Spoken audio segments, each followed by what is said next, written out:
Good afternoon, everyone. Good afternoon. I will be sorry to interrupt your conversations, but I will do so anyways, and welcome you to today's ceremony to celebrate the appointment of Eileen Anderson as the Ann Templeton Zimmerman, M.D. Professor of Bioethics. Before I begin, I want to acknowledge a few special guests who are with us this afternoon. Today, we're joined by the Dean of the School of Medicine and the Senior Vice President for Medical Affairs, Dr. Stan Gerson. And we are also joined by Gail Zimmerman. Dr. Zimmerman is a key contributor to this professorship, which honors his late wife. He is here today with his daughter, Renee Sterling, and her husband, Corey. And I should mention that Renee, like her mother, Ann, earned her medical degree from the Case Western Reserve University School of Medicine, so welcome back. Professor Anderson's three daughters are here as well, Claudia, Gabrielle, and Tabitha, and they will join us to celebrate the appointment of their mother to this professorship. Thank you all for coming. Professorships like the Ann Templeton Zimmerman MD Professorship in Bioethics are an important honor and a sign of extraordinary respect for the scholar's accomplishments and potential. They also enable us to recruit and retain outstanding researchers and educators. These professorships also provide the necessary funding so that a faculty member can obtain key laboratory and research equipment, conduct field work, and support and educate the next generation of students. Now, let me share just a little bit about why this particular professorship was established and why it is so fitting that Eileen Anderson will hold this chair. As I mentioned, Ann Templeton Zimmerman was a graduate of our School of Medicine. She was a physician and an activist who was committed to ensuring that no one was excluded from receiving medical care. Locally, in her home state of Wyoming, she served as the medical director for a local detention center in Casper. And in her retirement, she provided hands-on medical care for some of the poorest people on earth in sub-Saharan Africa. She was a voice for human rights, especially for those who were persecuted or excluded on the basis of their religion.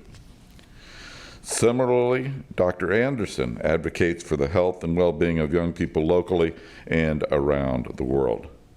Mark Olicio will introduce her in just a few minutes, but suffice it to say that, like Ann, Professor Anderson is a voice for the vulnerable. As founding director of the Medicine, Society, and Culture Concentration at the School of Medicine and of the Center for Medicine, Society, and Culture, Professor Anderson's work reminds us, as she says, that human health is not just biology, that it is also structural. And importantly, she believes that every human being deserves the opportunity to receive treatment and to grow up. Indeed, her work today embodies the spirit of Ann's legacy. We're thrilled to bestow this professorship upon Professor Anderson in the company of her daughters, friends, and colleagues. Professor Anderson, congratulations to you.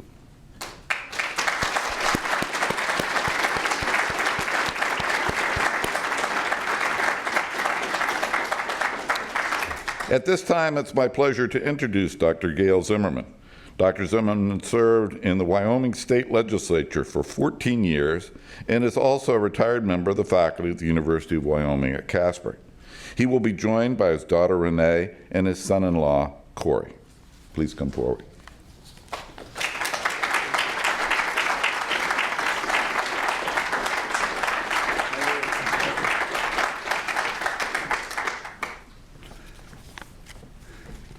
Well, it's great that you're putting up with me today. Our hometown had 27 inches of snow last night. That's Casper, Wyoming. And I'm very proud of having my son-in-law, Corey, and my daughter, Renee, with me. They flew me out here yesterday, and so everything seems to be working out well. We established this, and if I've got some notes here I want to go through. And I used to be a teacher, and then I became a stockbroker, and then I became an insurance man, and I could go on and on and on. But anyway, it was fun being a teacher, but it took me 3 years being a broker before I matched my teacher's salary. So it's not all good. It was very, very good being in academia, and I appreciated it very much. I want to thank you for having me here today. Last month I had my 90th birthday.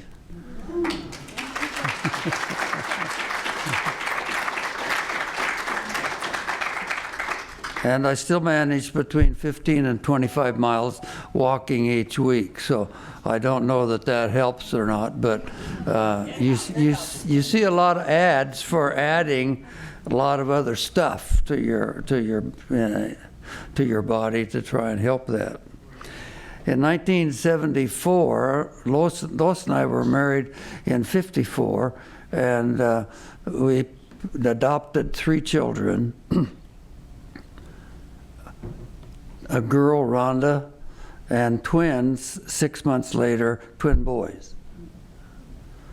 Now, the lawyer that I wanted to tell you this because of the cost that you see today when you hear about people adopting children. In the University of Montana and the state of Montana, we got Rhonda for $50. So when it came time for the twin boys to be picked up, the lawyer said, "I'm just going to charge you $20 for both of them." And so to this day, Rhonda keeps telling the boys she's worth twice what they are. So, but anyway, in 1974, I became a widower when my first wife died of breast cancer. And I was a college professor with 4 kids. And I'd picked up 2 guardians whose parents were transferred and they wanted to stay and finish school. So I took them on. I fed all 6 of them all by myself. So when Ann and I got married in 1980, she came on board and she sat at dinner one evening and she said, looked at those 3 boys and said, "There are 4 Wednesdays in a month. You pick which Wednesday you want because you're going to fix dinner. You tell me what you want and I'll arrange it, but you're going to prepare it and fix it." One night when they were, both of them joined the Army later on, and so they were on leave in Australia, and we got a call at 3 a.m. in the morning, which I found out later cost me $85. But anyway, when Ann hung up the phone, she was crying. And I said, "Why are you crying?" She said, "I'm happy." And I said, "That's a crazy way to show me that you're happy." But she said, "Do you know what those boys told me? That they missed the most about home were those Wednesday night dinners." So it worked out very, very well. She passed away unexpectedly of a heart procedure. I had not heard of Case Western Reserve Medical School until I started dating Ann. So it's her fault that I'm here today. Our youngest daughter, Renee, followed in Ann's footsteps and attended Case Western Reserve and stayed for her internal medicine. And her husband, Corey, whom you see both of them on the stage now, came and they went to UH for their other education. And then they came back to Wyoming in 1997. And you ask someone around town, even when I'm not around, and they say, "They're good doctors." So you guys did a great job. Now, Ann was a very special person to me. She was John Templeton's daughter, and I started dating her not even knowing who John Templeton was. So her girlfriend told me that she always wanted a big family. Well, I gave her 6 weeks to change her mind, for 1 week for each children after she said she'd marry me. So it was fun. It was fun having that. Then she liked to hunt and fish. She had never shot a rifle before she came to Wyoming, but I bought her a special rifle for women, and she could literally drill tacks with it at 100 yards. And so she was very, very happy with that. And last time we went on a safari in Africa, the guide said, shoot your rifle and see if it's sighted in. She shot and he said, you're right on. He said, shoot again. So she shot again and said, you missed. And she looked at him and she said, no, I didn't. And he went down that 100 yards and saw that the next hole was just made the first hole a little bit bigger. So I never did want her to shoot at me. Anne took several trips to the North Pole, and she went to Sudan by herself and bought freed slaves with one of the leading people in the House of Lords. She then became a volunteer jail physician at Casper County Jail and helped with the prisoners. She approached everything with gusto. She had a neighbor, and he called one night and he said, Gail, is Ann in bed? And I said, no. He said, well, my son has a fish hook in his head. Can she take it out? And I said, sure, bring him in. So she had a little office in the house, and we brought Kevin in, and she got it out. And the next night at 9 o'clock, the phone rang again, and it was him again. And he said, is Ann in bed? And I said, no. He said, well, have her come over. I think Kevin fell off of his bike and broke his leg. And so Ann took him to the hospital and fixed his leg up and everything and came back home. So on the third night, he called again at 9 o'clock. And he said, is Ann in bed? And I said, no. He said, tell her to go to bed. Kevin's asleep.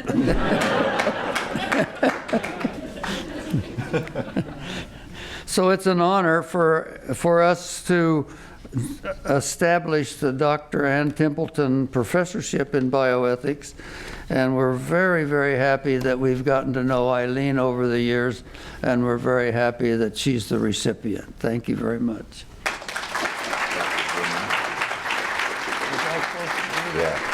I will do it here. So it's a tradition at Case Western Reserve that while these chairs are actually quite expensive, the donor gets a little bitty one to remember it by. So this is for you. Okay, well, thank you. Congratulations. Thank you so much. Now my pleasure to welcome the Dean of our Medical School, Senior Vice President for Medical Affairs, Dr. Stan Gerson, for a few comments. He will then introduce Mark, who will introduce our professorship, and eventually I'll come back up and we'll actually give her this chair. So that's our reign of show. Please, stand.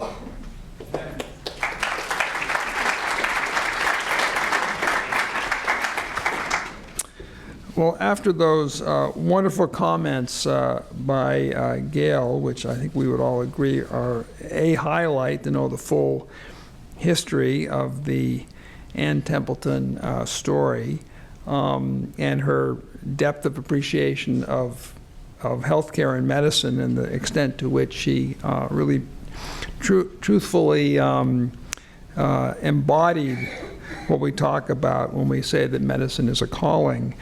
And I'm delighted to witness the inaugural chairholder, Eileen Anderson, accept the chair in a few minutes. As President Kaler noted, endowed professorships are really essential for the School of Medicine. It's the way we honor our best and our brightest. There are 125 endowed professorships that my predecessors have all helped to raise, and continue to provide the bedrock for our support of our best faculty throughout their careers. And they, of course, represent the incredible trust and generosity of our donors and their ability to help us continue our legacy of being an outstanding medical school. And in fact, it helps us achieve our mission, which is to improve global health by linking research to populations in a superb educational environment that we have here in Cleveland. And I'm delighted that Eileen Anderson has been chosen. You've heard a little bit about her, and you'll see her in action in a few minutes. As we noted, she shares Ann's passion for equitable health care here and across the world, again, helping us with our mission and to recognize the challenges that we have and the highest standards of medical ethics, which she teaches both in the classroom and at the bedside. So I have the honor to introduce Mark Lucio, the chair of the Department of Bioethics here at Case Western. He is the Susan E. Watson Professor and the director of the Center for Biomedical Ethics at the Metro Health Medical Center. He is past chair of the Council of our Basic Science Chairs of the School of Medicine, again, an indication of his equipoise in managing conflict and engagement across what could arguably say is a herd of cats. That might be fair for our chairs. All very smart and all keen to make their points. He is a member of the Human Studies Review Board for the United States Environmental Protection Agency. And for those of us in town, think of what that's going to be like in a few months when issues come forward from the disaster at East Palestine. He is widely published in clinical bioethics, ethical consultations, organ donation, and transplantation. He has received the Humanities Distinguished Service Award from the American Society of Bioethics for a number of projects that he's led, and he has extensive international bioethics experience himself as the PI or co-PI for a number of projects across the globe, including through the University of Tokyo, Kyoto University, University of Paris, and University of Salamanca in Spain. And he has participated as a member of the Darwin Center Trust International Institute for the Study of Compassion, which began in 2016, quite distinguished. Locally, he served as a member of the COVID task force and bioethics issues that arose during that time. And this past year, he's helped us initiate right here at the School of Medicine what we have called a series of significant conversations in such easy topics as tribalism in medicine, academic freedom in the time of COVID, misinformation, and the medical impact of the Dobbs decision. So we take bioethics to heart here. Without further ado, Dr. Lucio.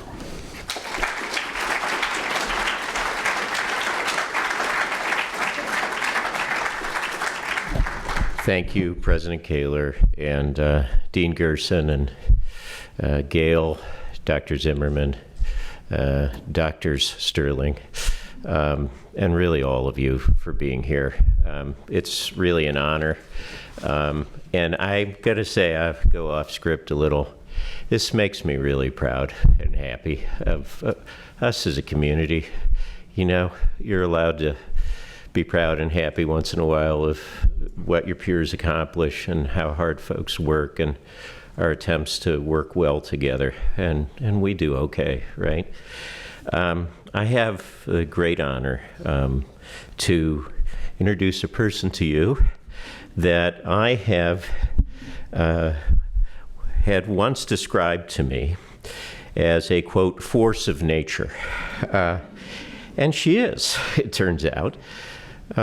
This force of nature is a mama bear for her three daughters, Tabitha and Claudia and Gabby.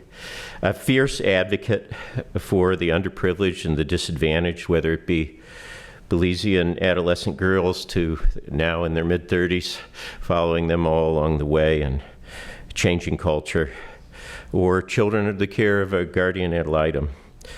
Those who are food or shelter insecure, in the greater Cleveland area. She's a fierce advocate for them, a force of nature.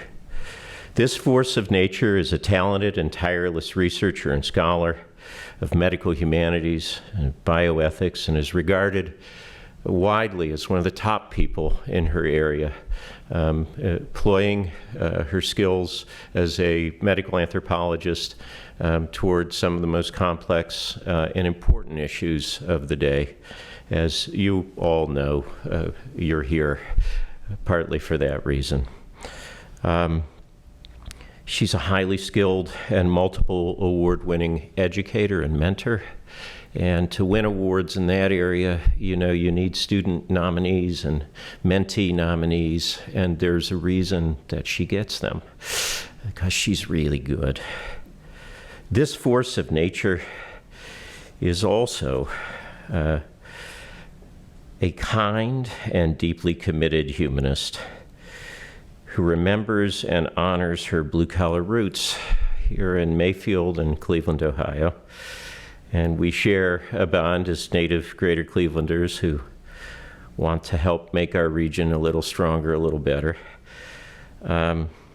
She doesn't forget where she's from in a good way, right? And finally, this force of nature has so many titles and publications and grant successes and conference presentations that we'd exhaust all our time running over them. But I'm just going to list a few of her titles here. She's an associate professor in the Department of Bioethics. She's the director of our master's program. She's one of the co-directors of our PhD program. She's the director of the Center for Medicine, Society, and Culture, the Medicine, Society, and Culture concentration, our MA program. She is also faculty of the Judicial College of the Supreme Court of Ohio. That's her guardian ad litem work. And now, come on up, she is to be the Ann Templeton Zimmerman, M.D., Professor of Bioethics. I proudly introduce to you Eileen Patricia Elizabeth Anderson.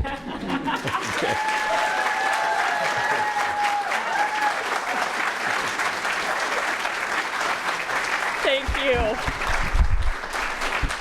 You got my confirmation name in there. Haven't heard that one in a while. Okay, I am just so delighted and overwhelmed, and I'm going to have to find some new vocabulary. I'm going to have to switch to another language. But I am just so filled with appreciation and gratitude. And it is amazing to look around this room and also to know who is on. There's a virtual version of this. Hi to my parents who can't be there, my sister and other people, but so great to be here. So, and like, I can't believe I get to look at Ann's name every time I open an email. I mean, I am so intimidated, because how do you ever live up to someone like her? Oh my goodness, I never will. But we are creating an organization that hopefully follows in her spirit and in her passion and in her skill and in her level of dedication. And we're going to do our damnedest, and I promise you that we will, and that I will. So wow.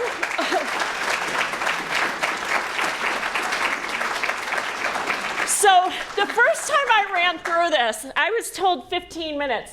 My thank yous went 20. So this is you guys know me, so this is gonna be a problem, and a lot of you are gonna hear thank you after the fact again. But, I thank you to God that we are here, and it brought us together, and brought so many pieces of this puzzle together. And so thank you to God. And thank you, Gail, Renee, Corey, and the rest of your incredible family. I love you guys and appreciate you, and I'm inspired by you every day. And thank you to my amazing family, of course. I love you guys so much, here and not here. And President Kaler, Mrs. Kaler, thank you for hosting us, and thank you for creating a university environment that, in my opinion, and definitely in our field, and something else coming, second to none. And I'm so appreciative. I see Yolanda Fortenberry and Provost Vinson, who also create such an incredible environment in which to work. Thank you. And Dean Gerson, you inherited a lot when you took over the School of Medicine, and I appreciate you. Well, I have tenure, so there was only so much you could do, but thanks for supporting our initiatives, and Marco Licio and my colleagues in the Department of Bioethics, who have been nothing but kind and welcoming and generative and collaborative. I am so appreciative of our amazing students, and I see so many colleagues and loved ones from across the university and across the city and region. And I am so grateful, you guys. I love you. So many of my angels that have kept us going are in this room or tuning in, and I love you. All right. I wanted to begin with a quote from someone I read, looked up to, learned from long before I ever met his family. Your mission in life is to have a why to live for, to use your best qualities in the service of the kind of world in which you would like to live.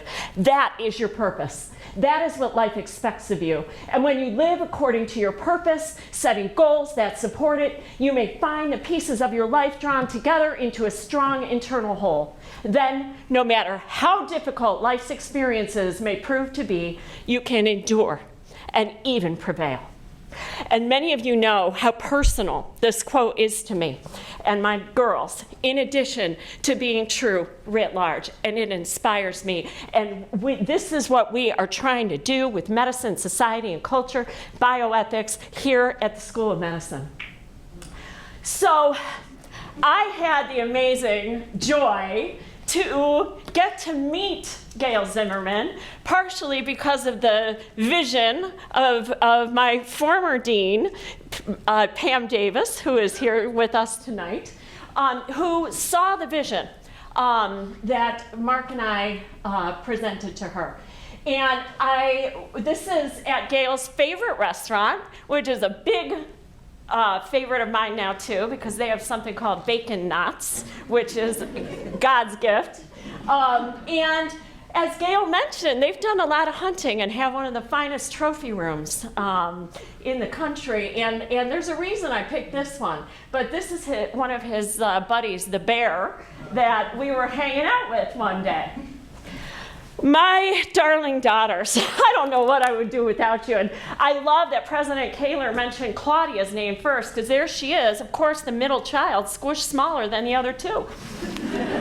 It was only because the file was smaller. So Tabitha, Claudia, and Gabby, you are my everything, and I love you to death. And I have some news, you guys. Last night, Tabitha came in my room when I was trying to figure out what am I going to wear to match my awesome new dress cowgirl boots. And she gave me some news. She's a senior in high school, and last night she committed to Case Western Reserve.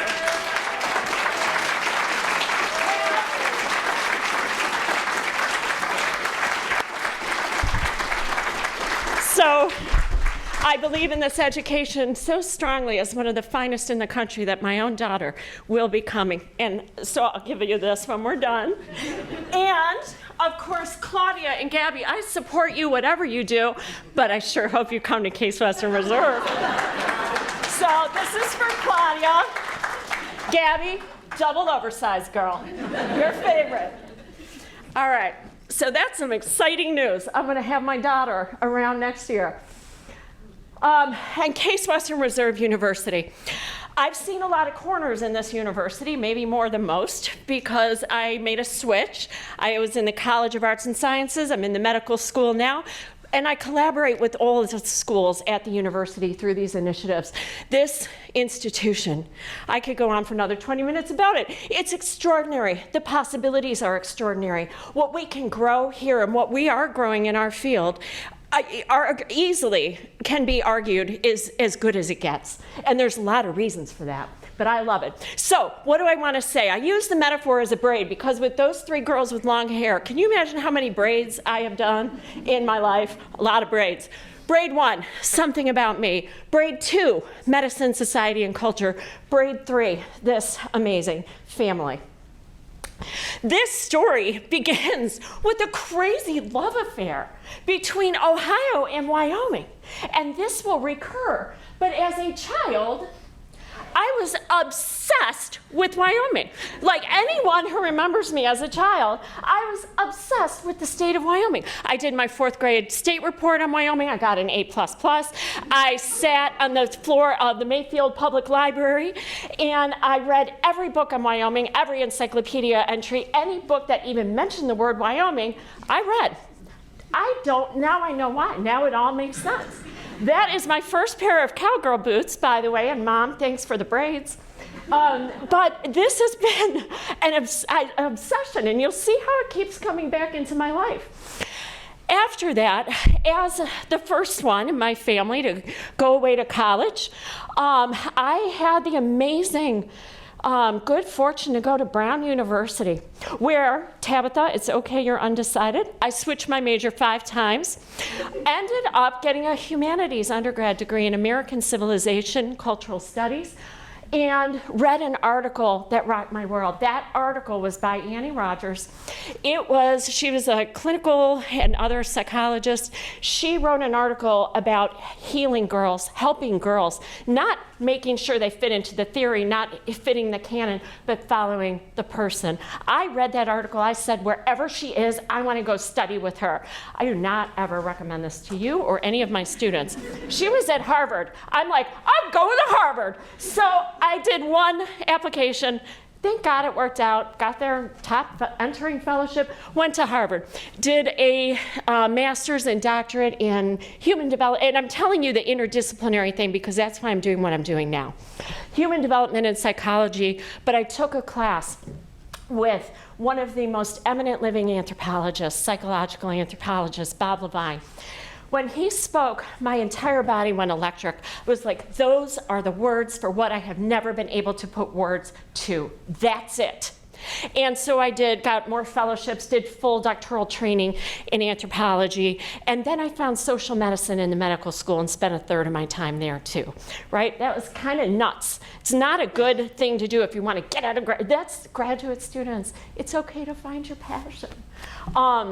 Anyway, so then I did dissertation work in Belize, came back and said, I really need to know more about developmental neuroscience. So I went to UCLA and did a 3-year postdoc in culture and developmental neuroscience. And I wanted to point out, Gail, do you see how I've been a Bruin twice? And then I got to be with yours.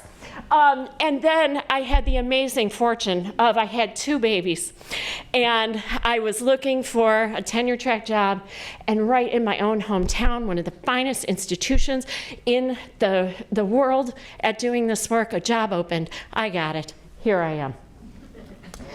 I work in Belize. I'm not going to talk about it too much tonight, but it's so much a part of who I am and the work that I do that I could not put this beautiful place in. Okay, so now I'm racing toward tenure down anthropology. That seems like miraculously it's going to work out. Then I meet this dude along the way, Dr. Jonathan Sadowski, who's with us tonight.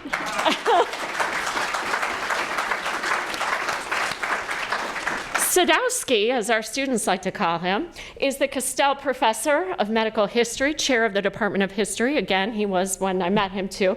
But I called him up one day after I had been missing that interdisciplinary richness, right? Or there can be an elitism in disciplinary scholarship where you have to apologize if you're not just doing high theory and you want to really help. And I'm like, I don't want to apologize for helping people. I want to be able to do it all.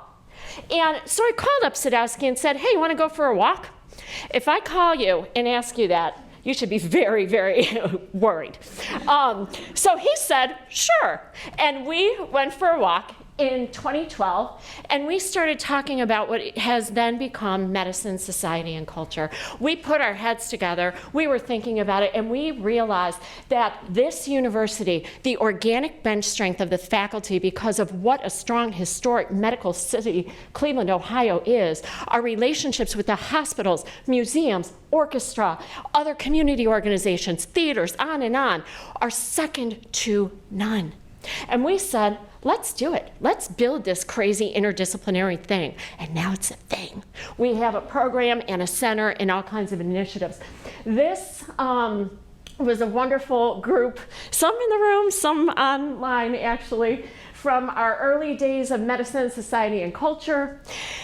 But this is, long story short, I moved to the medical school where the synergy with bioethics and with people like Mark Alicio, my early conversations, Aaron Goldenberg, who's in the room, and others, we realized what we could do together is way better than what we had even originally conceived. Sadowski, am I right? Yeah. So the joining together of bioethics and medical humanities has been phenomenal. We work the educational programs, and then also have a concentration of medicine, society, and culture that has now graduated over 200 students. It's about half the class every year, and we're so proud of them. That's our deep dive into medical health, humanities, and social medicine. This center, we were so lucky to be able to get feedback from Gail, Renee, and Corey all the way along. Because what we wanted to do is pull across all of our schools our historic strengths at this university and within each of the disciplines, and have both structural level and individual level intervention across structural social sciences, human behavioral sciences, humanities, arts, ethics, and we're doing it now. These pictures are from one of our favorite initiatives. I don't know if Andrea Rager is in the room, another goddess in my life, but she runs these for us out of the Department of Art and Art History. And we just ran another one of these as part of the Humanities, Health Humanities Conference, which is extraordinary. So our students get world-class training that you can only get in a place like Cleveland, Ohio. Okay. Also, in our collaborations with Mark, we had the incredible fortune to meet Dr. Patrick Petroni, who is in the room next to my mom. When your worlds collide, huh? And Patrick started the Darwin International Institute for the Study of Compassion, an extraordinary organization. And Mark and I were the designates from Case Western Reserve, and I served on the board as the North American academic representative. As part of that, we developed another collaboration that led to, guess what? Wyoming, with Yellowstone National Park. And Mark and I taught a class in Yellowstone National Park, Conservation, Compassion, and Awe, Environmental Ethics and Human Health. Within months before this, I got to go to Casper, Wyoming. And Gail loves his cars too. So this Rolls Royce is the one that Sir John Templeton would drive Queen Elizabeth to church in. And he ended up giving it to Gail. Gail has driven many wonderful guests, including his granddaughter, to her wedding. And I got to sit in Queen Elizabeth's seat. And there's a picture of Gail driving the car. Although I think for your wedding, was it the 1965 Olds? Yep. But Gail chauffeurs. So this continued, and I got to start to learn about Dr. Ann Zimmerman's amazing work. You've been hearing about it. One of the things about Ann that is so extraordinary, as you heard, is her amazing impact locally, working with the jail. What I think wasn't said was that not only did they work with people in the jail, she served them there, but also she took formerly incarcerated youth into their home. And this family helped them and launched them into college and new lives. I mean, that's walking the walk, along with her international work in war zones and other places where she was serving the poorest of the poor. And there's a wonderful picture that better be in here. I don't know what I did to my slides. Okay, but what I was going to tell you about this slide, in addition to this amazing work, is they're hilarious. And I don't think Gail mentioned that rifle, the way he gave her that rifle is, imagine this, she's tired after a long day at work, puts her head on a pillow, and there's something hard under it. It's a rifle. And he surprised her. She got him back by a beautiful car that he then had to restore and did a gorgeous job of, and is in his showroom today. Also, this family doesn't just do the big stuff. They think about the details. Gail writes a family newsletter every Sunday night that gets distributed, and it tells you what the kids did, what the grandkids did. It's amazing. I have the privilege that he forwards it to me. I started reading, Gail, you baked 500 muffins? What are you baking all these muffins for? He's a highly accomplished baker. I come home from work one day, there's a FedEx box on my front porch. And I'm like, what is this? I didn't order anything. Open it up. It's muffins for my daughters. Is he not an extraordinary? Yeah.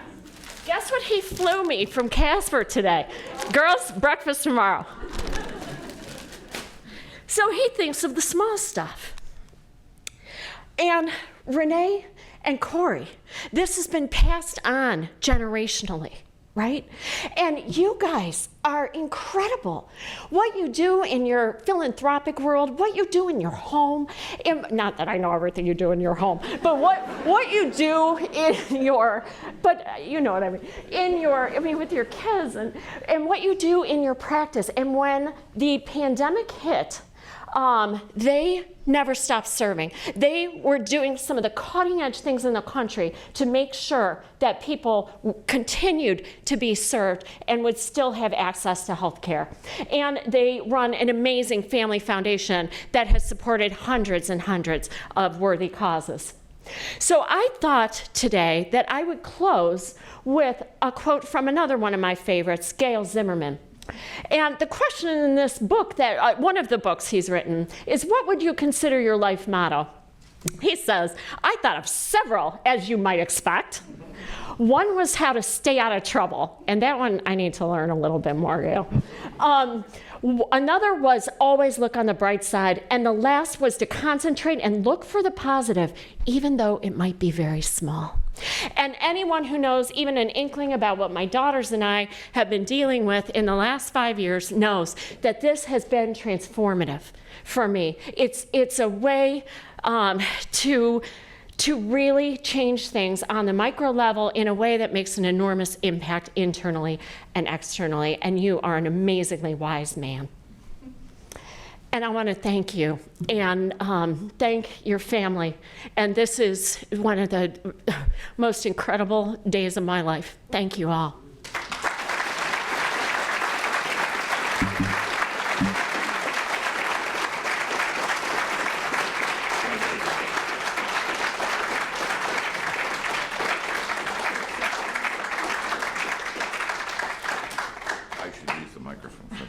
Now we have an incredibly complicated process by which we actually give the chairholder her chair. It's really very, very complicated. It requires a dean and a colleague.